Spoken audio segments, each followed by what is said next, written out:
Сказка о 3 монетах. Жили-были в городе Якутске дед и баба. Жили они бедно, от пенсии до пенсии.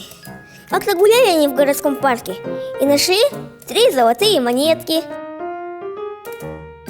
Министерство финансов Республики Саха-Якутия и детское издательство Кэскил представляют конкурс эссе среди школьников «Я и финансы». Конкурс проводится с 2013 года ежегодно и направлен на развитие у детей полезных навыков обращения с деньгами, воспитание будущего разумного потребителя финансовых услуг. География конкурса обширная. В нем принимают участие дети со всех 36 улусов и городов Якутии.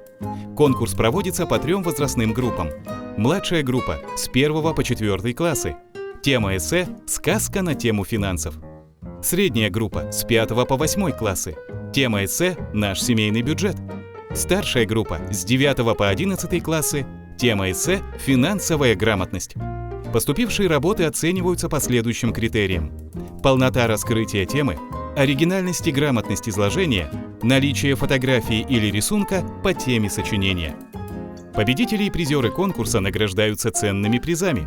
Также проводится онлайн-голосование на сайте www.kskill.ru, где читатели выбирают своего победителя в номинации «Приз зрительских симпатий». Лучшие эссе публикуются в газете Кэскил и издаются в виде сборника.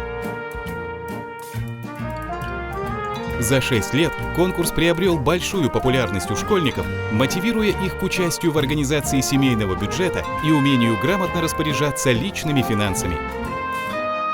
Воспитание финансовой грамотности со школьных лет является одной из важнейших задач государства. Сказка ложь, давний намек, добрым молодцам урок.